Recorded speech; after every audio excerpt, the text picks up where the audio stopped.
Welcome to Strong by Nature, your portable campfire sessions about living strong, balanced, and connected, the Grizzly way. So today we're talking about strength and mobility that you can take anywhere, because if your body can't move well, then what's the real point? I wanted this episode to be the foundation of the body, right? A little bit more about my experiences, I suppose. So I got into personal training when we were training at a CrossFit gym. And the owner of the CrossFit gym at the time obviously saw that I had a little bit of potential because he hit me up one day. We owned the coffee shop up on the corner as well. So he walked up one day and said to me over a coffee, would I be interested in studying, getting my Cert 3 and Cert 4 in fitness so that I could start helping out with the classes and, earn a little bit of cash on the side because, he saw that, I was obviously trying to help people anyway and it wouldn't hurt gaining the extra knowledge. So I studied to become a personal trainer, and that's where things really sort of opened up a lot more for me in terms of strength and mobility. Like everything wasn't just about training anymore. It was a lot more about understanding the body and how it really worked. So yeah, I was doing CrossFit for a long time, and then after a bit I kind of got a little bit disillusioned because we were doing competitions, and a lot of the guys in the sort of local regional scene competitions were like ex fucking amateur powerlifters and ex bodybuilders, and everyone was on the gear. Nobody was brave enough to jump into the advanced competitions, so like the intermediate where I was in, it was filled with a lot of people that were good enough to be in the advanced, but they knew they weren't going to win it, so they'd rather drop down and win the intermediate one. And I'm a slimmer built dude. I'm just not built for that. So it did get a little bit frustrating after a while that I was there to test myself and see how well I could do, but I kind of just felt like it wasn't really the most fair test because I was in there with dudes, and we had open discussions with some of these guys after the competitions, and they were saying how I'm not on the gear anymore and it's so much better now, blah blah blah. But still, it was but fuck, you got as strong as you are because you got on the gear first, and then you jumped into one of these things and you're saying you're clean now, but that's I haven't used any gear, so it's not really a fair comparison. So I just kind of got over that, and then I started getting more into calisthenics and moving the body more, and started dabbling with the idea of mobility a little bit more, and could see the real benefits in learning things like fucking handstands and all these cool tricks. Maybe it's the skateboarder in me, just want to focus on tricks. And then anyway, I was making a bit of content, doing the online training thing, and a friend of mine was seeing me doing all of these challenges, and him and his girlfriend were sat down talking to me one night, and he's a martial artist, so he's trains jiu-jitsu, Muay Thai, MMA, all of it. And so his girlfriend said to me that she would be interested to see how I went with jiu-jitsu, and that I should do that as one of my next challenges. And so I went along and did a class and fell in love, and jiu-jitsu became my big sort of way of testing myself physically. And I'm still training now. I'm a purple belt now. I'm going on 5 years of jiu-jitsu now, competed a few times, and the background and all the different things I've done competition wise and training wise, and then bringing in that focus of mobility, I found really helped me transition into jiu-jitsu. And there's more things I'm going to talk about with jiu-jitsu as well when we do the breathwork episode and all these other episodes coming up.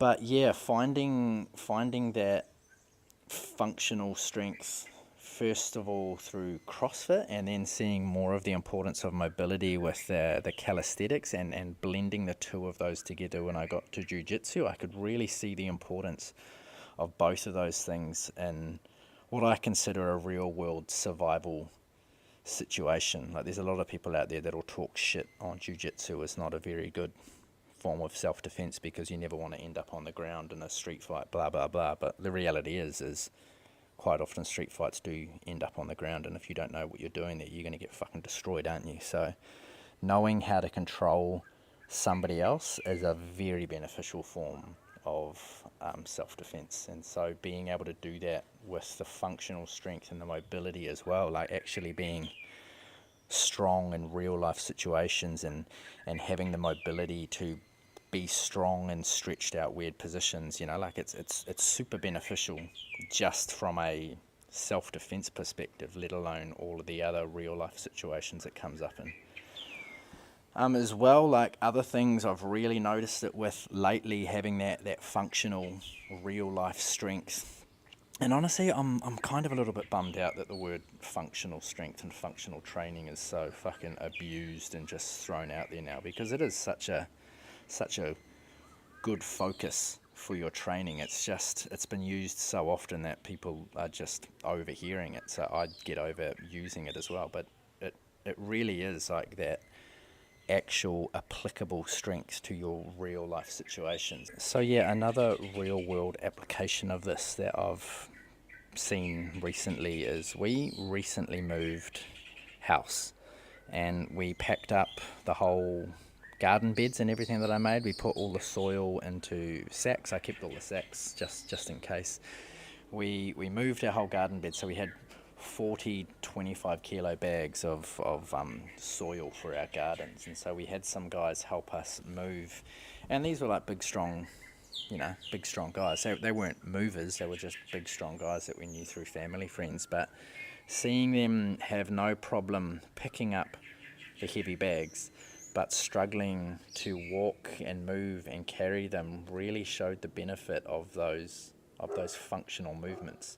Because functional is moving your body in the way it was designed to move, right? We push things, we pull things, we carry things, we hang off things, we hinge at the hips, we bend over, we hinge at the hips, we squat down. So those are the types of movements we should be doing regularly. And so I've regularly incorporated into my training some form of carry, whether it's a single arm or both arms. And I've always loved carrying around, like random heavy bags, sandbags and medicine balls and just odd shaped things, because what's that classic man thing, you don't do more than one trip with the groceries from the car. So you've got to be strong enough to be able to do that. You've got to be training like that regularly. And so, yeah, that really hit home, seeing these guys, as strong as they were, they struggled to be strong and move because they hadn't done that functional training. They'd literally just been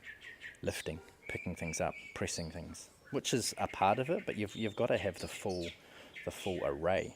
And then mobility as well, like I touched on that before with jiu-jitsu. Like the difference between mobility and flexibility is how long you can stretch the muscle. Mobility is being able to move and be strong while those muscles are stretched out. So look, I'm not a big guy. I'm regular height, regular weight.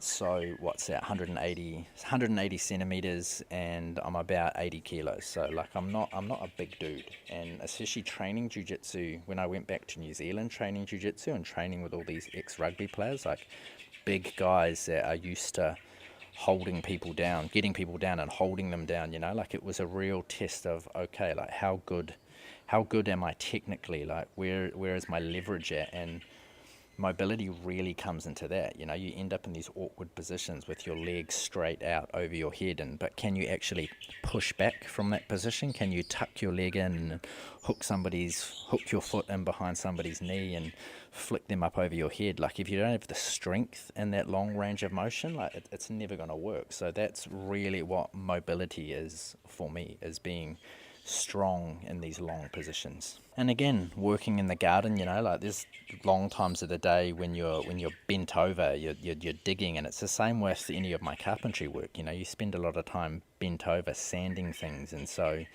those are all positions you need to be strong in. And that's not to say you need to go to the gym to do those positions, but you need to be in those positions more. You need to be spending time there. Touching more on those kind of foundations of functional strength and mobility. So our body, we push and we pull. We push and pull overhead, so vertically, and we pull horizontally, and we push horizontally. So some examples of that is just a straight overhead shoulder presses, pushing above your head, pushing vertically.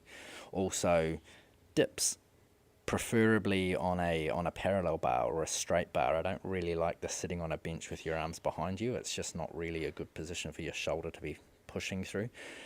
Chin-ups is a perfect example of a vertical pulling movement. Some sort of a row, whether it's a seated row or a bent over row, is your horizontal pulling. Bench press, push-ups is your horizontal press.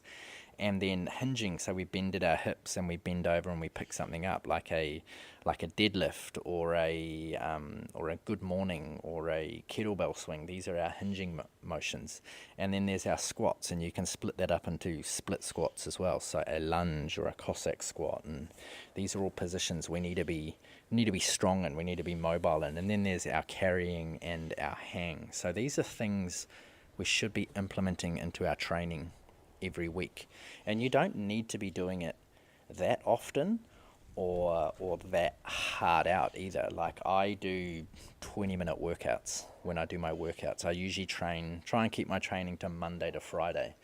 And lately I'll do one day that's more strength focused, and then the next day might be more mobility focused. So it's still a workout. There's still strength involved, but it's not super heavy loads. I might do a bit of a cardio day, whether that's just going for a run or a swim or something else, and then I'll do another couple of strength and mobility. Throw some jiu-jitsu classes in there at the moment as well, and that's like a pretty good well-rounded workout, well-rounded routine for the week, I mean. But yeah, 20, 30-minute workouts, nothing crazy. You don't need to be going that hard. I play around with different, what's the word for it? I play around with different themes, I guess, for my workouts. So I've been playing around with micro workouts a lot lately. So I'll take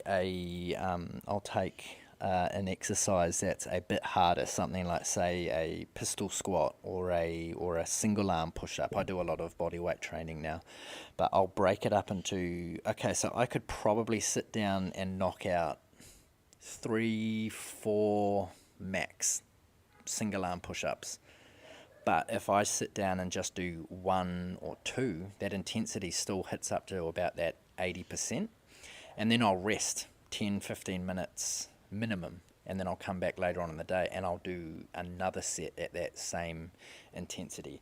And I'm seeing real benefits from doing little sessions like that multiple times throughout the day. It still ends up equating to about 20, 30 minutes in total, but I mean, I get my lifestyle suits that a lot more. I'm working from home, but I mean, you could do that from work as well, you know, in the morning, you know, boom, just knock out a small little micro workout, 2 exercises, about 80%, 4 or 5 reps, and then go to work, go about your day. On your lunch break, do the same thing, boom, boom, boom, knock them out in 5 minutes. When you get home, do it again, boom, boom, boom. You're still going to see benefits from that, and especially if your focus isn't about being the world's biggest, strongest person, then this is all super beneficial. That's the mindset I find a lot of us kind of need to get away from, is that our goals aren't that of some 19-year-old influencer that's just trying to get as many sponsors and blah, blah, blah, get the world's biggest abs and all of this kind of thing. That's not your goal, so why follow their advice and their routines? Like, if your goals, like mine, are just about being a bit better every day, keeping up with your kids, about preservation, about just being able to do day-to-day things without throwing your back out, you don't need to fucking destroy yourself in the process of doing that. Like, strength and mobility, they don't require fancy gyms. They don't require you having to do too much. And that's like the real beauty of this kind of training, you know, like there's so much more I'd rather be doing with my day than counting repetitions and fucking building big muscles. I'd rather go through movements that I know my body needs to do, and once I start getting good at those, just start expanding on that, because progressive overload is the key. Like, your body will get used to these movements. That's why I've switched to throwing in some single hand push-ups, or I'll put my feet up on something and change the angle, or I'll change my hand position. Same with bodyweight squats. You know, bodyweight squats aren't super effective as a strength building thing for me anymore, because my legs are strong now, so I'm moving to single leg pistol squats, I'm doing maybe like I might do some jump squats, I might do some bounds, I'll do split squats with my leg up on something. I bring balance into the equation, you know, like you'll do one leg but turn the body a slightly different way. Like it's about making these simple movements that we need to do on a day to day more difficult, so we're ready to do them in every occasion. Like body weight is enough. Obviously you need some equipment for, say, for me, of your vertical pull, so your pull up.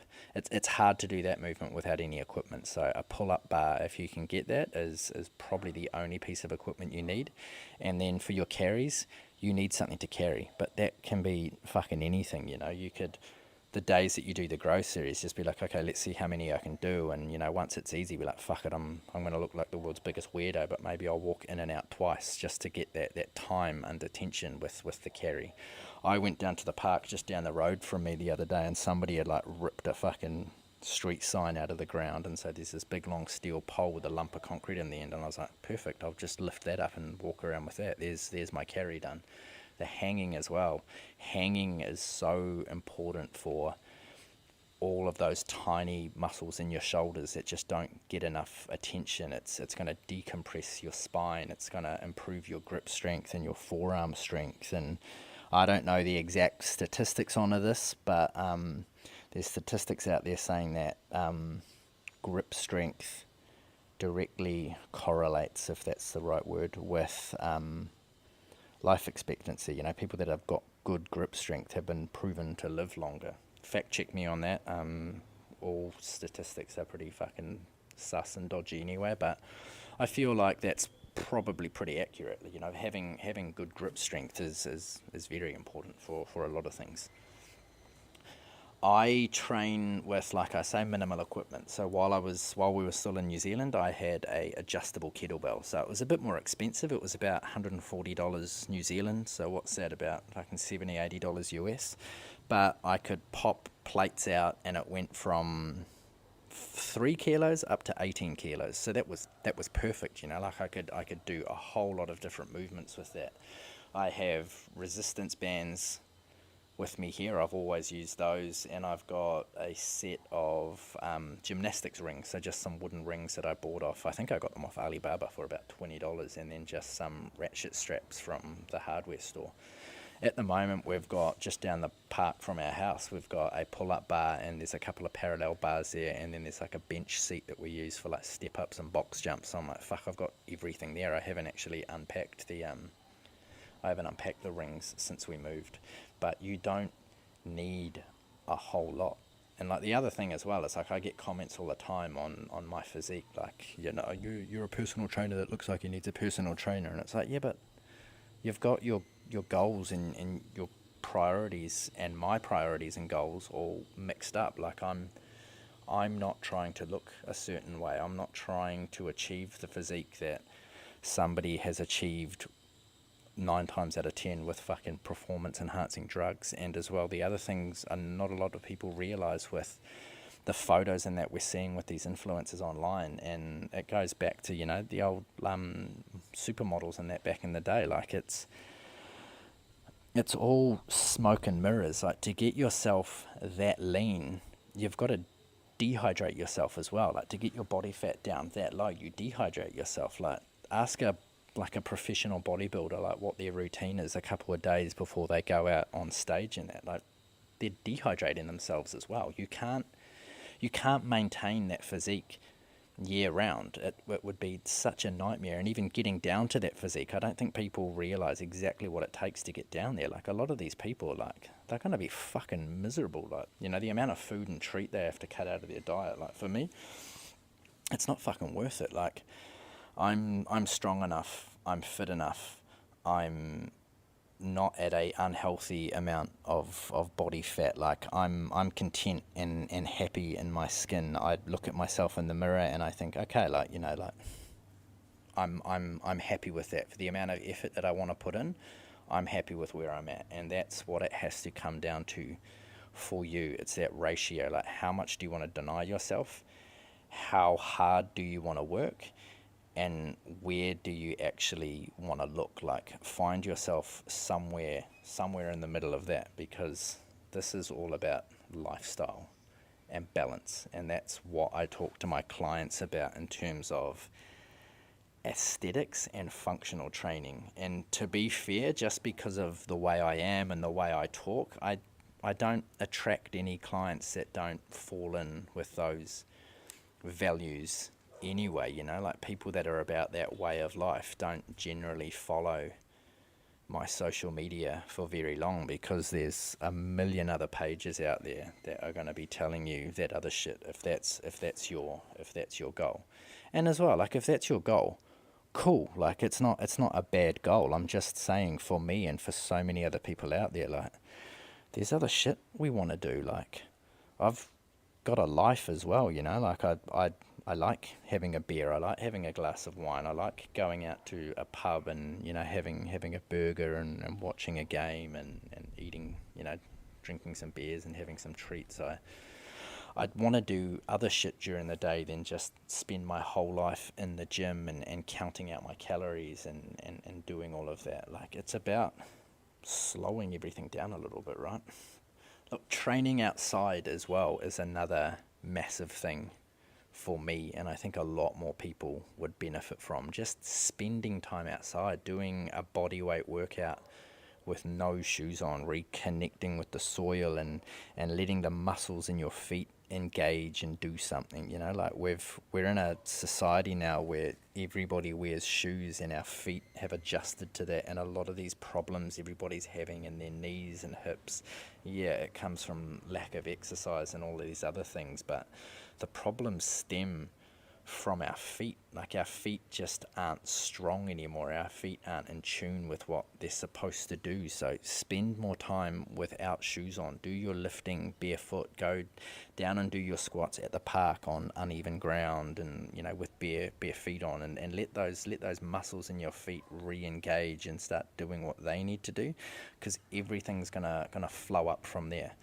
I was listening to a coach at the gym I very first started out at. He was ex-bodybuilder guy, giving a guy a run through with the bodybuilding thing and telling his client off because the client didn't want to train his legs.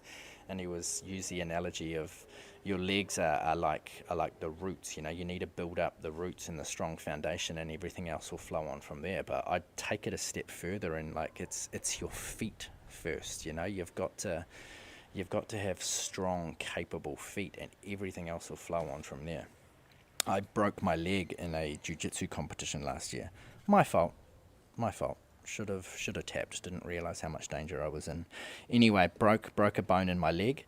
Couldn't walk for 9 weeks while I was recovering. Had surgery and all of that. And I'm pretty much a year on from starting to walk again, and I still struggle with the mobility in my ankle. My left leg is still a little bit weaker than my right leg. Like, these things are going to take time, and to be fair, like, I got plates and screws and fucking cables and all shit holding my ankle together now. Like, it's probably never going to be exactly the same again, and that's fine. I'm content with that, but I really, really see just how important that ankle mobility is now, because like, I can still do a good pistol squat, a single leg squat on my right leg, but my left leg it's not quite as good. I have to lift the heel off a little bit because the ankle mobility's not there. And that's another thing I want to touch on, is like, pistol squats, ankle mobility is everything for your pistol squat. It's not just a strength building exercise. Like, if your ankle can't go through its full range of motion and you can't get your knee over your toe far enough, you're never going to be able to sit down into a proper pistol squat. And my ankle mobility as well, once I started walking and moving my legs again, and I was desperate to start stretching and doing some mobility and all of that again, sitting down on a squat, I could feel my whole body twist as I went down into the squat, because that leg there was no range of motion in that ankle. So my hip and knee still knew where it needed to go, could still go where it needed to go, but because the ankle couldn't, my whole torso, my whole hips, pelvis, everything would like twist as I was going down into the squat. So that left hip would push backwards, and I could feel my whole right side of my body coming forward as my left went back. And it took a long time to just keep slowly moving through that, keeping my body straight and keep moving. Let the ankle find its range of motion before trying to push everything else to match the other side. So slowing down these movements is super important, and that's what I really understood from a different perspective in that movement. Like, I've always been aware of slowing down movements from a strength gaining perspective. I've used that technique and still use that technique with these new clients I've got now. They're struggling to get pull-ups, so jump to the top of the bar, lower yourself down slowly. It doesn't matter if you can't pull yourself up straight away, because you're going to be building strength by lowering yourself down. You are going to be able to lower more weight than you can lift weight, and you are going to be able to hold more weight than you can lower, if that makes sense. So just being able to hang to begin with is a big step towards getting your first pull up. And once you can do that, jump to the top of the bar, use a band to get yourself up there, whatever, start at the top, however you get up there, and just focus on lowering yourself down. Once you can lower yourself down for a good 20 seconds, you're probably going to have the strength to be able to pull yourself back up again. So slowing movements down is another like massive key towards building the strength. I would do this test with clients as well. I'd call it a 1 minute push-up, so 30 seconds down, 30 seconds back up again, and they were fucked afterwards. You get the biggest, strongest guy ever trying to hold himself for 1 minute through that motion while the muscles are tense. It's insane how effective that is. All right, so let's look at a couple of things that we can start adding in this week. So let's start off with, say you're not doing any exercise and you don't really know where to start. The two best exercises I could suggest to start with right now that you can do anywhere is your squats and your push-ups. Push-ups are a far better exercise for your core than sit-ups are, and squats as well. You know, they're both functional movements. They're using multiple muscle groups, and your core is having to stabilize and balance the whole time, whereas a sit-up is just targeting your six-pack. You're not really working the rest of your core. Your core is made up of 7 or 8 different muscle groups, so just working one of them is the same as just doing bicep curls and wondering why your arms aren't getting any bigger. Like, there's a fuckload of muscles in your arms. You need to train all of them. So push-ups and squats is like, that's where I would start at if I was a beginner and I just wanted to do something, just wanted to get moving. And you can just do that in 5 minutes every day. Do a few sets of push-ups. If you can't do a full push-up, push up from on your knees. What do they call it? The girly style. You're probably not allowed to call it that anymore. But pushing up from your knees, and then get up onto your toes in the full position and lower yourself back down slowly. You are eventually going to build up the strength to be able to push yourself back up again. Or if you can do a couple, aim to do a set of 10. Do as many as you can on your toes in full style, and once you can't push up anymore, then switch to your knees and do the slow back down. And then squats as well. Squats is a super beneficial exercise. I've talked about it a bit now. To get the most benefit out of a squat, you need to get your hip crease below your knee line. So if you can't do that safely to begin with, just focus on finding something like a ledge or a chair or something that is about your knee height, and sit down to the chair and then sit back up again. Do that as many times as you can until you can build up the strength to be able to get down into the full squat on its own. So those would be the couple of things I would start with. If you can do a pull-up as well, perfect. If you can find somewhere to do that motion, ideal. But if I were to just give you 2 exercises to get yourself started, it would be your push-ups and your squats. So if you've got a little bit more experience though, and you want to add something a little bit different in, then I would look at prioritizing your mobility instead.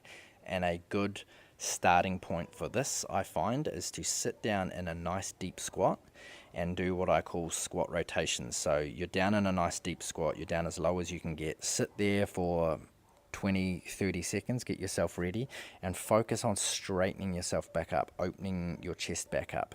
If you can't do this without falling over, then hold on to something. Like the way I first started improving my squat depth and my mobility there was by holding on to a table leg, just to keep me as straight for as long as I could, and then I'd try and let go of the leg, hold on to it again, blah blah blah. But to do the rotation, you're now going to take your left arm. You're going to put your elbow into the crease on your left knee, and you're going to put your palm onto the crease on your right knee. So you're creating a bridge between your two knees. You are then going to turn your right arm up towards the ceiling and open your chest right up, and that's also going to open the midsection in your spine and everything right up. And if I'm just going to throw a blanket thing out there, most people are stiff through that area, through our mid back and through our chest, because of the whole how we are the majority of the day. We're sitting down, we're hunched over, we're looking at our phone, we're in the car sitting down, slouched, hunched over, we're watching TV, sitting down, slouched, hunched over at the computer. So this particular movement, doing this regularly, 30 seconds at a time, and 30 seconds in the morning, 30 seconds midday, 30 seconds at night, just doing that a few times during the day, you're going to start to find your whole mid-back loosening up, your posture getting better, that pain behind your shoulder blade is going to get better, because that's come from the muscles in our chest being too tight, and they get too tight because we're rounding our shoulder in. So let's just focus on those couple of things as a takeaway from this session. I'd love to hear what you guys are working on with your strength and mobility as well. So please share your little campfire takeaway below, or let me know some things that you're working on, because the whole point of this is to be able to bring all these things back up at a later day to start snowballing conversations off what I'm saying and what you guys are picking up and taking from that. So yeah. The bottom line is, strength isn't about looking a certain way. It's about having the freedom to move, the freedom to live. And the best thing is, like, you can do this anywhere. You don't need anything but your body to get started. So yeah, that's today's little campfire session all done and dusted. Stay strong, stay balanced, stay connected.